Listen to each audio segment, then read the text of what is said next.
Hello YouTubers, so this is another overview video of this Atlas Sound D161-8, one of my favorite intercom speakers. I grew up around these in schools, various different schools I used to attend. I figured since I was already having to take this off the wall, which I'm in the process of installing this at the time of this video, I'm going to put it right here. I was going to tap off of that anyway, so. And a viewer made a request that I do this speaker as well. The same one that keeps requesting about the SM52 speakers. So here's the front of it. Just you got your typical square perforations. I really like this. And I keep saying this over and over again, but to distinguish an Atlas Sound grill from a Quam right here, look at the corners. See how these are rounded? That is Quam.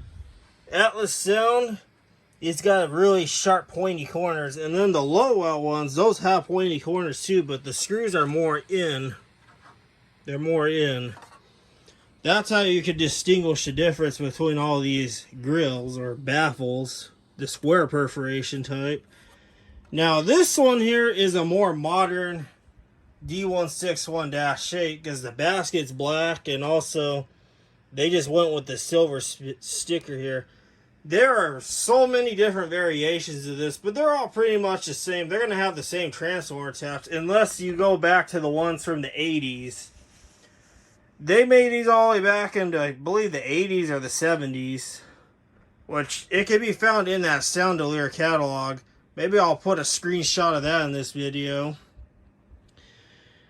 And there is one that I'm still really trying to find, and I know you're going to say it's unnecessary, but my high school I attended, it was built in different phases. It was built, the school opened in 1989, which part of the campus was still being built back then, but so that means that some of those buildings were built like in the very late 88. So some of the buildings, the one building I'll call it the Language Arts building, had these in the classrooms, but it had a little hole drill. Some had a little hole here, and some of them had that little hole filled in with the volume control, and it was down here.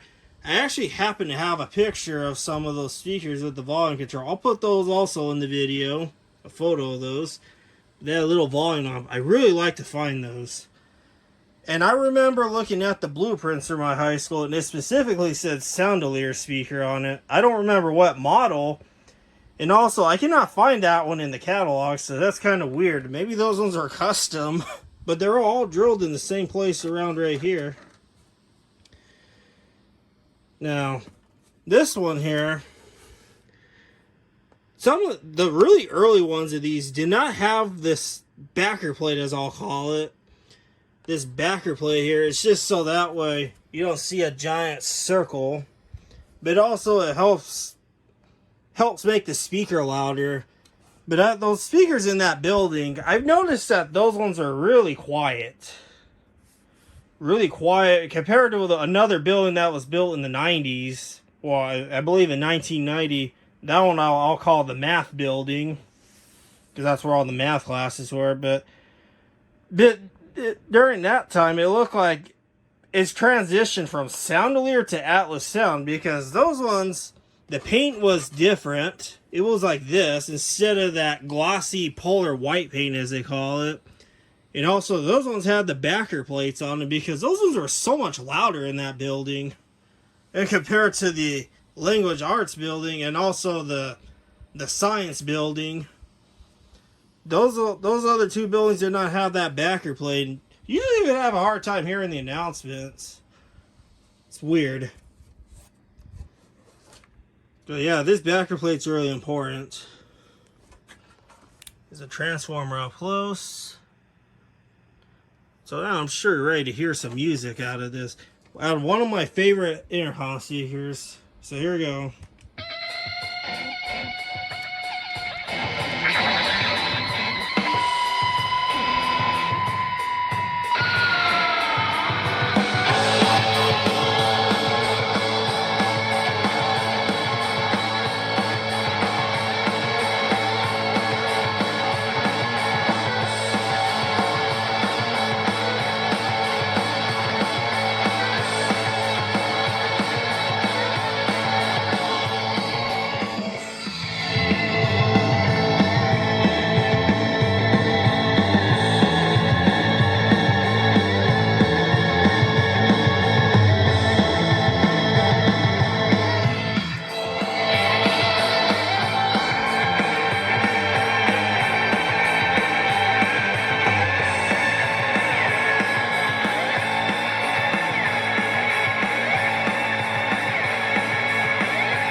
that is what this sounds like.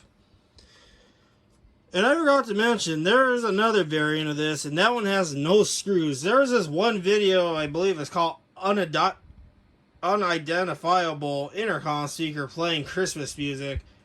That one is Atlas Sound, I can tell you that, because it has the pointy corners, and they do make they make a torsion version of this. Those ones are extremely rare, by the way.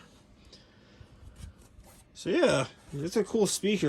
This one, like I say, is my favorite. It's my favorite that I have so many different versions of this. I even got the oldest one in the shop with the flathead screws. I'll probably put a picture of that in there. The screws they look like outlet screws, like for the plates, but they don't make those anymore. And most of the speakers at my high school had those type of screws as well. So yeah, I hope you guys enjoyed this little short video on this D161-8 speaker overview.